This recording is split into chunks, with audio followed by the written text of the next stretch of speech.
سلام دوستان.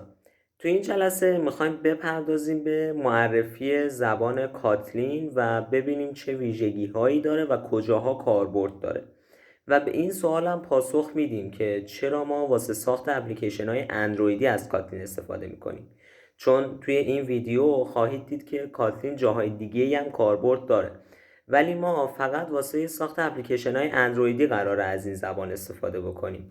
دلیلش رو تو انتهای همین ویدیو متوجه میشین، پس بریم که داشته باشیم. خب بچه ها، اینجا من یه توضیحات کاملی از زبان برنامه نویسی کاتلین آوردم و این در واقع پاراگراف اول که دارید میبینید. حالا من میتونم دورش یه مستطیلی چیزی هم بکشم.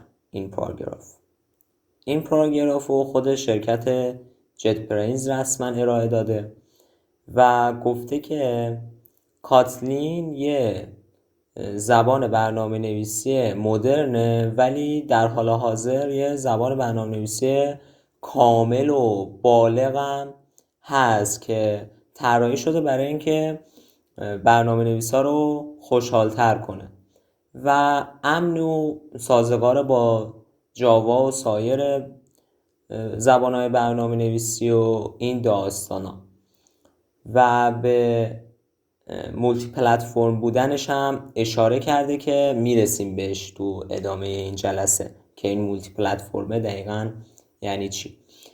و اینجا هم شرکتش رو میبینیم که جت برینز هستش، شرکت سازندش، و اینکه توی 13 سال پیش یعنی سال 2011 برای اولین بار این زبان منتشر شده و آخرین آپدیتش هم زمانی که این ویدیو رو من دارم ضبط میکنم مال 3 ماه پیش بوده. و اینکه این زبان از زبانهای سی شارپ گروهی، حالا من معروفاشو میگم، ایفل و گاسو و اینجور زبان هم هست، ولی معروفاشون سی شارپ و گروهی و جاوا و جاوا اسکریپت و پایتون و اسکالا هستن. از این زبان‌ها تأثیر گرفته کاتلین. اگه قبلا با یکی از این زبان‌ها کار کرده باشید و الان کاتلین رو یاد بگیرید، حالا در ادامه دوره متوجه میشین که یه خورده شباهت داره به این زبان‌ها. مثلا یه خورده شبیه جاوا هست، یه خورده شبیه سی شارپ هست، یه خورده شبیه پایتون هست. از این زبان‌ها اومده تأثیر گرفته و تأثیر گذاشته روی زبان وی که حالا کاری نداریم به این داستانا. اینجا توضیحات اصلی در مورد کاتلین رو من آوردم و میگه که کاتلین یه زبان برنامه نویسی چیه؟ کراس پلتفرمه. کراس پلتفرم اصلا یعنی چی؟ اینجا من توضیحات همه این مفاهیم رو آوردم. کراس پلتفرم یعنی نرم افزار یا کد میتونه روی سیستم عاملا یا دستگاه مختلف مثل ویندوز، مک او اس، اندروید و آی او اس بدون نیاز به تغییرات عمده اجرا بشه. یعنی چی؟ من اینجا یه صفحه سفید بیارم بیشتر این قضیه رو توضیح بدم. خب فرض کنید ما یه گوشی اندرویدی داریم. این الان مستطیل عمودی که من کشیدم و فرض کنید یه موبایل اندرویدی و من اومدم یه سری کد زدم، اینا فرض کنید کده، و یه اپلیکیشن اندرویدی واسه این موبایل اندرویدیم ساختم با زبان کاتلین که یه زبان کراس پلتفرمه. و حالا این کدا رو من خب روی موبایل اندرویدی میتونم بیام و اجراش بکنم. حالا فرض کنید ما یه موبایل آی او اسی هم داریم. اگر من کدامو با یه زبانی مثل کاتلین که یه زبان کراس پلتفرم نوشته باشم، میتونم با یه خورده تغییرات جزئی همون کدم که مخصوص اندروید بود و روی آی او اس هم اجرا بکنم و دوباره با یه خورده تغییرات جزئی. ببینید دارم میگم تغییرات جزئی ها، نه اینکه دقیقا همون کد رو اجرا بکنم. با یه خورده تغییرات جزئی همونو میتونم روی یه دیوایس دسکتاپی مثل دیوایس هایی که روشون ویندوز، مک او اس یا لینوکس نصبه هم اجرا بکنم. پس این کراس پلتفرم یعنی این، یعنی من یه برنامه با زبان کاتلین برای اندروید می نویسم، با یه خورده ایجاد تغییرات توش همون برنامه رو بدون اینکه نیاز باشه از اول دوباره بشینم بنویسمش میتونم روی iOS هم اجراش بکنم و دوباره با یه خورده تغییرات میتونم رو پلتفرم‌های دیگه مثل ویندوز و مک او اس و لینوکس و اینا هم بیام اجراش بکنم. پس این کراس پلتفرمه یعنی همین چیزی که اینجا من توضیحش رو خدمتتون دادم. بریم سراغ ادامه معرفی کاتلین و میگه چی؟ میگه statically typed. حالا من خیلی انگلیسیم خوب نیست، به بزرگی خودتون ببخشید اگه اشتباه تلفظ میکنم. این یعنی چی؟ استاتیک تایپ یعنی چی به فارسی حالا بخوایم تلفظش بکنیم؟ استاتیک تایپ یعنی نوع هر متغیر در زمان کامپایل مشخص میشه قبل از اینکه برنامه اجرا بشه. این موضوع کمک میکنه تا خطاها زودتر شناسایی بشه. خب این قضیه یعنی چی؟ اصلا در زمان کامپایل یعنی چی؟ بچه‌ها زبان برنامه‌نویسی کاتلین یه زبان کامپایلریه. ما دو نوع زبان داریم، کامپایلری و مفسری، که دوباره من یه صفحه سفید اینجا میزنم و بهتون این دوتا موضوع توضیح میدم. خب ما گفتیم یه زبان چی داریم؟ کامپایلری، یه زبان مفسری. حالا تو ادامه دوره اینا رو من بیشتر توضیح میدم، نگرانش اصلا نباشید. فرض کنید ما اومدیم 3 خط کد نوشتیم، درسته؟ که این کدا قراره اجرا بشن. هم با یه زبان کامپایلری اومدیم 3 خط کد نوشتیم، هم با یه زبان چی؟ مفسری. حالا زبان کامپایلری چطوری عمل میکنه؟ میاد این به قولی ما وقتی کدمون میخواد اجرا بشه چه اتفاقی میفته؟ کد ما تبدیل به 0 و 1 میشه. خیلی ساده بخوام بگم، ما یه کدی داریم. خب اینجا ما یه کدی داریم، این کد ما تبدیل به بایت کد میشه. بایت کد. کدای شما 0 و 1 در نظرش بگیرید و این کدا رو کامپیوتر میفهمه. مثلا ما تو کدمون اومدیم گفتیم 2 رو به اضافه 2 کن. خب این 2 به علاوه 2 رو ما فقط خودمون میفهمیم، کامپیوتر اینو درک نمیکنه. این کده ما وقتی با یه زبان کامپایلری یا مفسری فرق نمیکنه نوشتیمش، اول تبدیل میشه به زبان 0 و 1 که کامپیوتر بفهمه این 2 به علاوه 2 ما دقیقاً یعنی چی کار باید بکنه، این کاری که ما بهش گفتیم اصلا چی هست. و وقتی تبدیل به بایت کد شد، سی پی یو میاد 2 رو به علاوه 2 میکنه و با همون کدای 0 و 1 جوابش رو به ما میده. حالا این جوابش که 4 باشه رو چون با کدای 0 و 1 اومده سی پی یو داده، ما نمیتونیم بفهمیمش. واسه همین این میاد چه بلایی سرش میاد تبدیل میشه به زبان انسانی و نتیجهش که 4 باشه برای ما نمایان میشه. پس ما اول به طور مثال میگیم 2 رو به علاوه 2 کن. کامپیوتر اینو نمیفهمه. اون زبان برنامه نویسی ما میاد اینو تبدیل میکنه به بایت کد یا کدای 0 و 1 که کامپیوتر بفهمه. حالا کامپیوتر میفهمه ازش 2 به علاوه 2 رو میخواد، میاد 2 رو به علاوه 2 میکنه و نتیجهشو به صورت 0 و 1 به ما میده. چون ما 0 و 1 رو نمیفهمیم، این اتفاقی که میفته اینه که این زبان برنامه نویسی میاد همون کار که 2 به علاوه 2 رو تبدیل کرد به 0 و 1 همون کار رو برعکسش رو انجام میده. یعنی حاصل که 4 باشه رو تبدیل میکنه به زبان انسانی که ما بفهمیم و 4 رو به ما میاد نشون میده. پس این کاریه که اون زبان برنامه نویسی یا دقیق تر بخوایم بگیم کامپایلر ما میاد انجام میده تا ما بتونیم با کامپیوتر صحبت بکنیم. حالا فرقی که بین زبان کامپایلری و زبان مفسری هست اینه که زبان کامپایلری اول میاد همه کدا رو صفر و یکی میکنه، کامپیوتر اونا رو اجرا میکنه و بعدش نتیجه رو به ما نشون میده. مثلا فرض کنید اینجا من گفتم 2 به علاوه 2، اینجا من گفتم 4 به علاوه 2، اینجا من گفتم 8 ضرب در 1 مثلا. این سه تا عملیات رو میاد هر سه تاشو یک جا تبدیل به کد صفر و یکی میکنه، به کامپیوتر میگه که تو باید 2 رو به علاوه 2 کنی، 4 هم به علاوه 2 بکنی، 8 هم باید ضرب در 1 بکنی. کامپیوتر هم میاد جواب اینا رو یه جا میده، میگه 2 به علاوه 2 میشه 4، 4 به علاوه 2 میشه 6، 8 ضرب در 1 هم میشه 8 و اینا به همین ترتیب برای ما نمایان میشن و ما جوابا رو به ترتیب میبینیم. اما زبان مفسری ما فرض کن همین کدا رو نوشتیم 2 به علاوه 2، 4 به علاوه 2 و 8 ضرب در 1.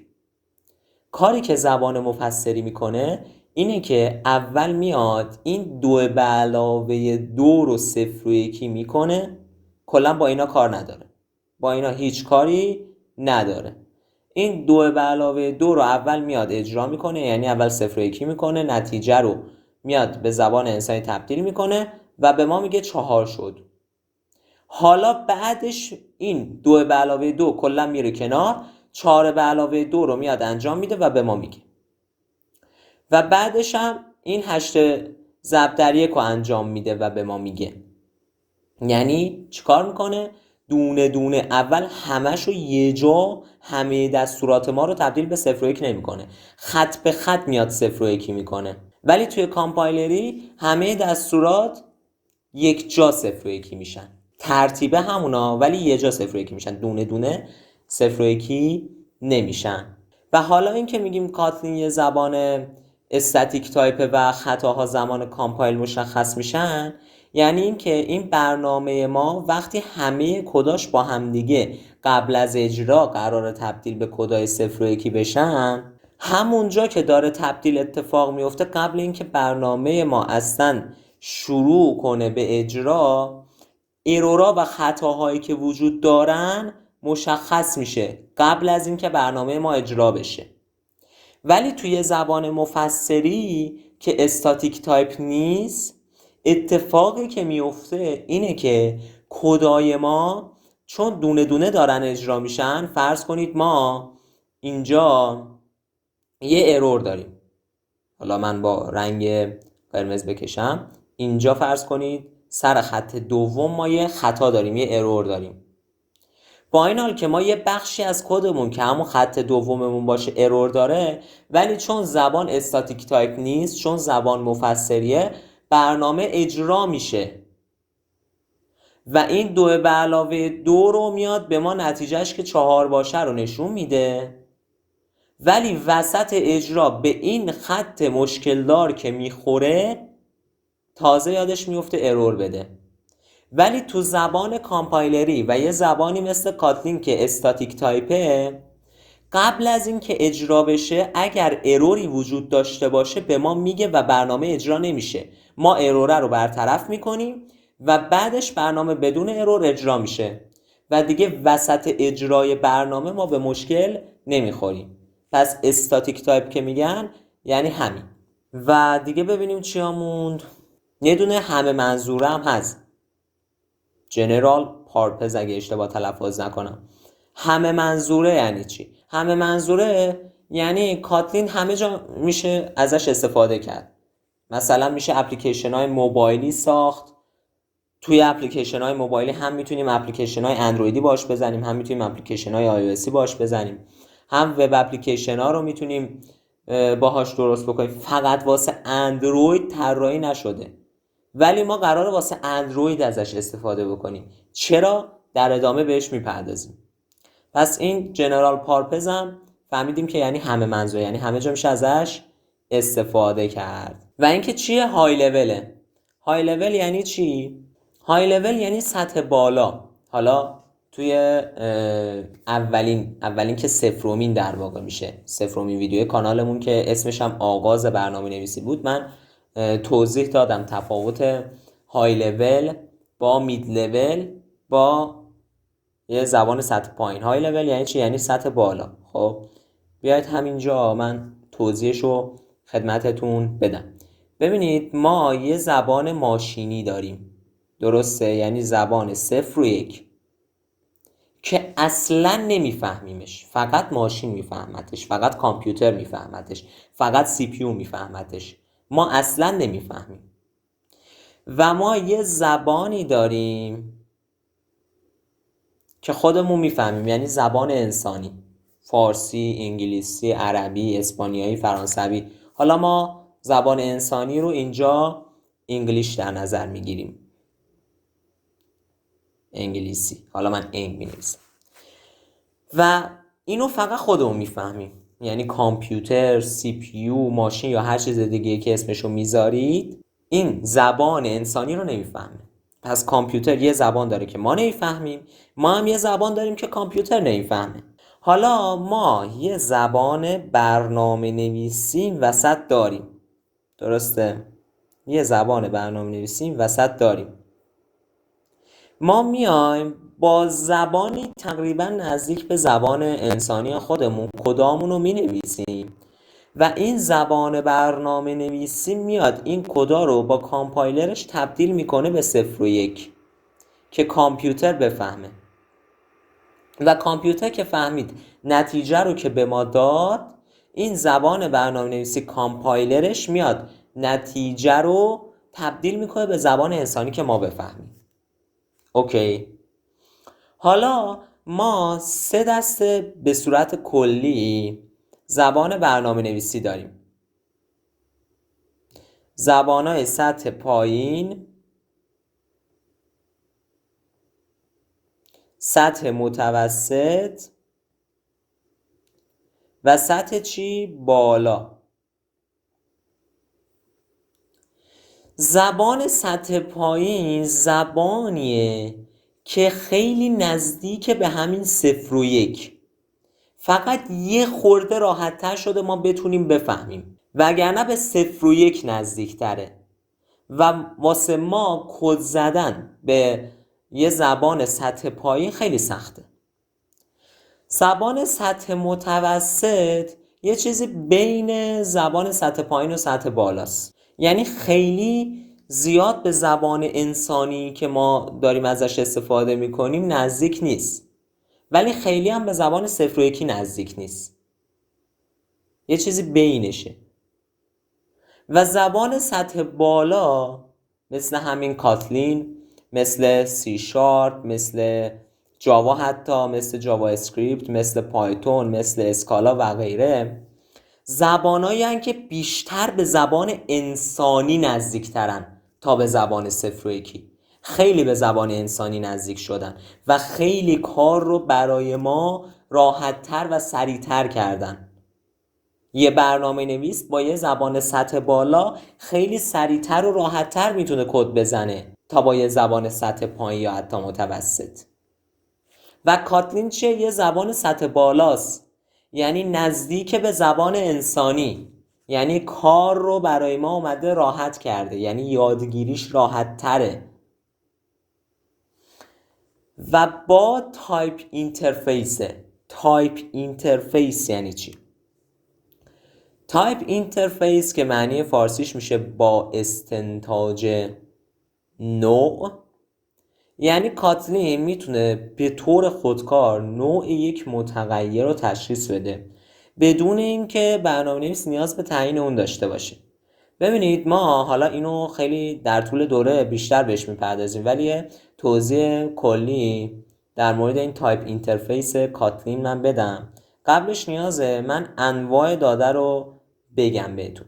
ببینید توی زبان انسانی ما میگیم دو، ما میگیم سلام، ما میگیم درست، غلط یا صحیح، اشتباه. اما توی زبان برنامه نویسی کلا همه زبان‌های برنامه‌نویسی. حالا زبان‌های برنامه‌نویسی استاندارد ما انواع داده داریم، یعنی هر کدوم از این چیزایی که میگیم یه نوعی دارن. مثلا 2 که یک عدده یه نوعی داره. نوعش چیه؟ نوعش یا نامریکه، حالا بستگی به زبان برنامه نویسی که شما استفاده میکنید داره، یا نامریکه این 2 نوعش، یا اینتیجره یه عدد صحیح، یا حالا میتونه لانگ هم باشه، میتونه شورت هم باشه. اینا چی هن؟ اینا داده های چی هن؟ انواع داده های عددی هن.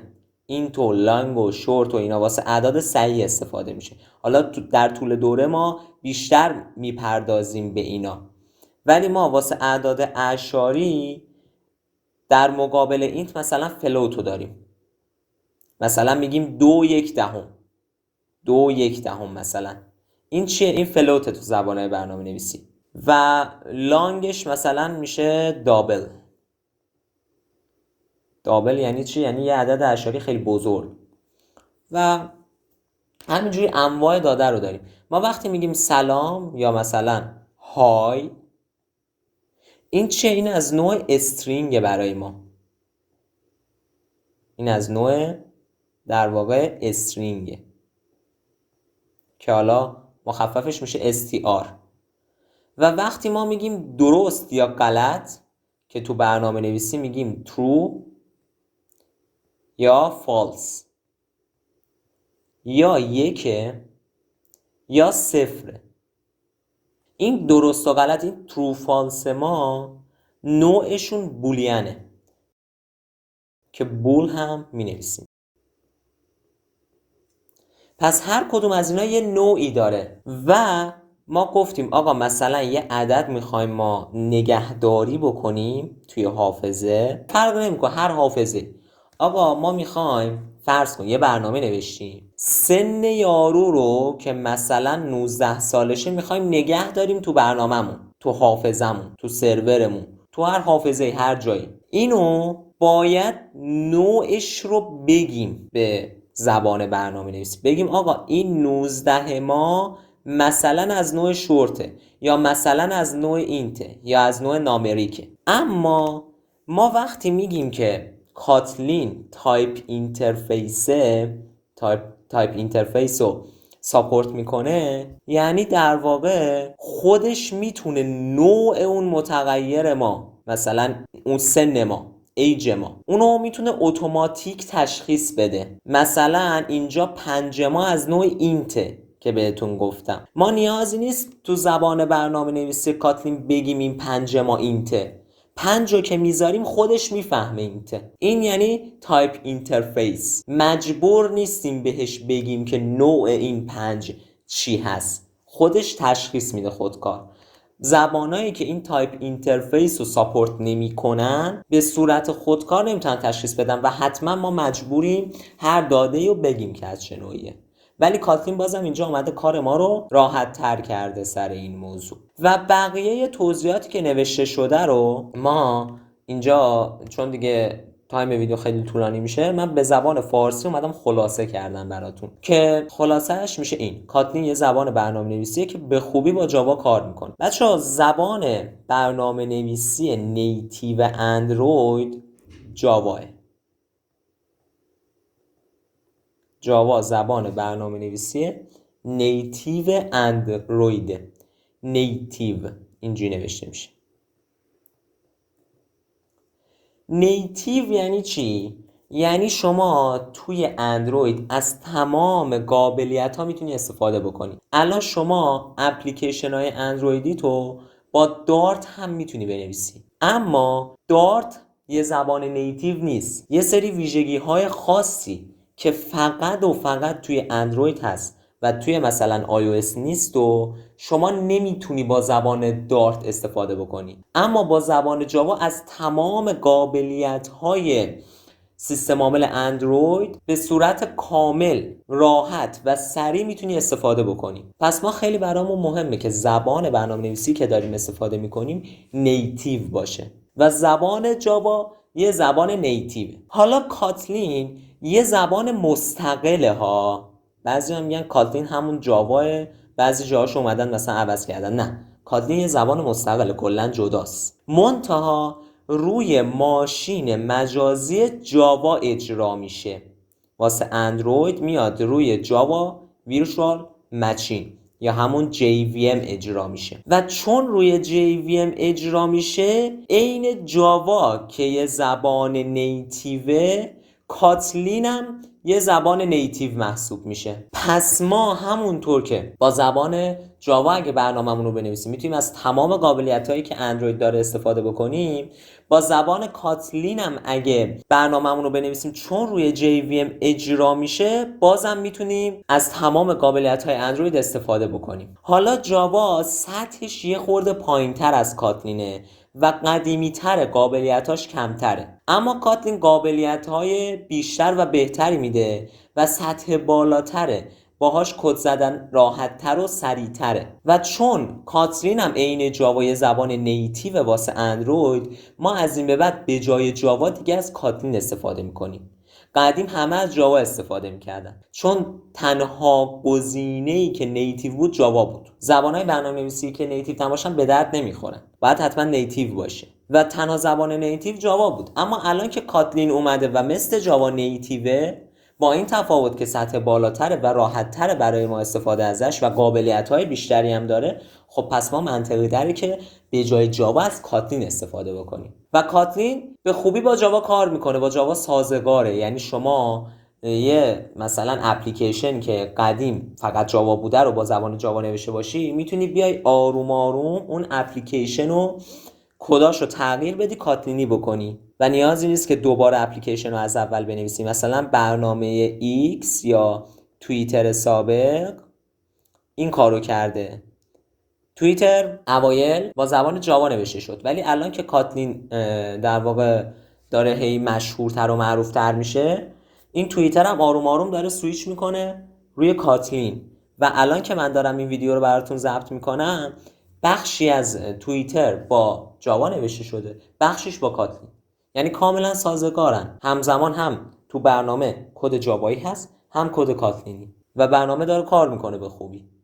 اما در صورتی که اگه با جاوا سازگار نبود کاتلین، باید دوباره توییتر رو میومدن از اول مینوشتن و همه جاشو همون روز اول کاتلینی میکردن. و علاوه بر JVM، این کاتلین ما روی کامپایلر جاوا اسکریپت هم میتونه اجرا بشه. جاوا اسکریپت چیه؟ توی وبسایت ها، به خصوص فرانت اند وبسایت ها که توی صفرمین ویدیو کانالمون توضیحش دادم، کلا ما از جاوا اسکریپت استفاده میکنیم. حالا کاتلین روی جاوا اسکریپت هم میتونه اجرا بشه، یعنی ما میتونیم کدمون رو به زبان کاتلین بنویسیم به جای جاوا اسکریپت و تبدیلش کنیم به جاوا اسکریپت. خود کاتلین میاد تبدیل میکنه به جاوا اسکریپت و بعد اجرا میکنه، که البته کاتلین فقط روی JVM خیلی خوب اجرا میشه و واسه اپلیکیشن های وب خیلی نمیشه روش حساب کرد. اپلیکیشن های iOS هم میتونیم با کاتلین بزنیم، ولی خب زبان نیتیو واسه iOS سویفته، یعنی کاتلین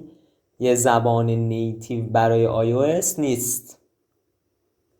پس تقریبا همین الان به جواب این سوال رسیدیم که آقا ما چرا وقتی کاتلین همه منظور است فقط واسه اندروید ازش استفاده میکنیم؟ چون فقط روی اندروید به خوبی اجرا میشه، چون فقط روی اندروید کاملا نیتیو و بالغه. توی جاهای دیگه بومی نیست، نیتیو نیست و خیلی خوب عمل نمیکنه. خود جاوا اسکریپت خیلی بهتر از کاتلینی عمل میکنه که ما تبدیلش کنیم به جاوا اسکریپت. یا واسه iOS سویفت نیتیو نه کاتلین. واسه همینه که ما با این حال که کاتلین رو میتونیم واسه وبسایت ها و واسه اپلیکیشن های iOS یا حتی جدیداً واسه اپلیکیشن های ویندوزی هم میتونیم استفاده بکنیم، ولی میایم فقط واسه اندروید ازش استفاده میکنیم چون توی اندروید حرف اولو میزنه. حالا تو اسلایدهای بعدی بیشتر توضیح میدم. و توسط شرکت جت برینز هم ساخته شده و تو سال 2019 گوگل کاتلین رو به عنوان زبان اصلی توسعه اپلیکیشن های اندروید معرفی کرد.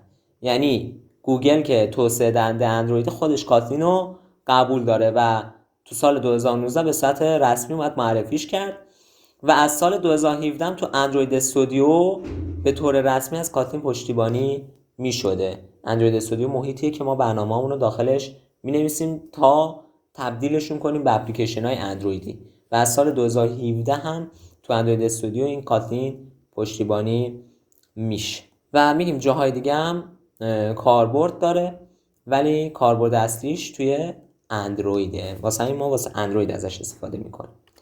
حالا چرا کاتلین بیشتر برای توسعه اندروید استفاده میشه؟ چون که اولا گوگل خب به صورت رسمی اومده حمایت کرده ازش و سازگار با جاوا. گفتیم زبان نیتیو اندروید جاواه.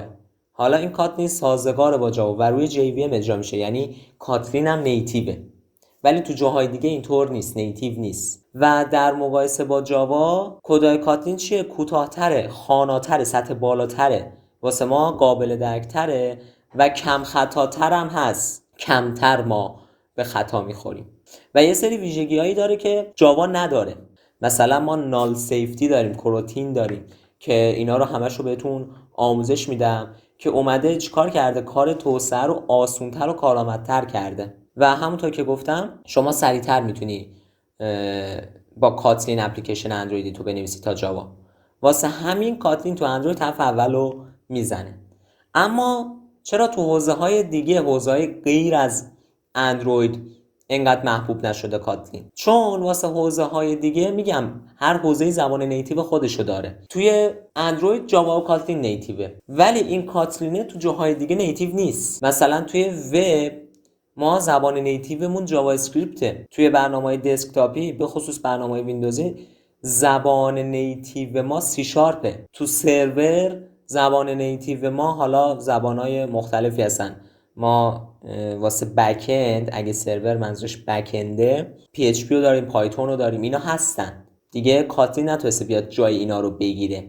واسه همینم کاتلین با این حال که یه زبان همه منظوره بوده اول ولی الان دیگه تمرکزش روی اندرویده و تو جاهای دیگه کتابخونه هاش کمتره، ابزارهای تخصصیش کمتره. و کاتلین مولتی پلتفرمی هم که ما داریم، یعنی برنامه‌ای که واسه اندروید می‌نویسیم و توی iOS و ویندوز و این داستان هم میتونیم اجرا بکنیم، هنوز چیه؟ در حال توسعه است، هنوز بالغ نشده. واسه همین کاتلین پتانسیل حضور تو حوزه‌های دیگه هم داره چون گفتیم همه منظور است ولی خب نمیتونه بیاد رقابت بکنه با یه زبان نیتیوی مثل جاوا اسکریپت واسه وب یا یه زبان نیتیوی مثل سی شارپ واسه برنامه‌های ویندوزی. واسه همین ما از کاتلین تو جایی که توش تخصص داره و نیتیو استفاده میکنیم، یعنی اندروید. و چرا واسه توسعه اندروید بیشتر از کاتلین استفاده میکنیم و تا حدی جاوا؟ حالا قدیم کلا از جاوا استفاده میشه، الان بیشتر از کاتلین استفاده میشه. چرا از زبانهای دیگه استفاده نمیکنیم؟ ما از زبانی مثل دارت هم میتونیم استفاده بکنیم واسه ساخت اپلیکیشن های اندرویدی، ولی خب دلیلش رو من خیلی خلاصه اصلی ترین دلیلش رو گفتم دیگه، که اصلی ترین دلیلش اینه که زبانهای دیگه مثل کاتلین و جاوا نیتیو نیستن و خود گوگل هم از کاتلین اومده حمایت کرده نه زبان دیگه ای و گفتیم نیتیو هم هستن و قابلیت های زیادی هم داره مخصوص اندروید همین زبان برنامه‌نویسی کاتلین، مثل همین کورتین و نال سیفتی که گفتم خدمتتون. این جلسه همون هم به پایان رسید. لطفاً لایک و سابسکرایب و کامنت یادتون نره چون خیلی به من انرژی میده و حمایت بزرگیه. ممنونم ازتون. تا جلسات بعدی خدایا رو نگهدارتون.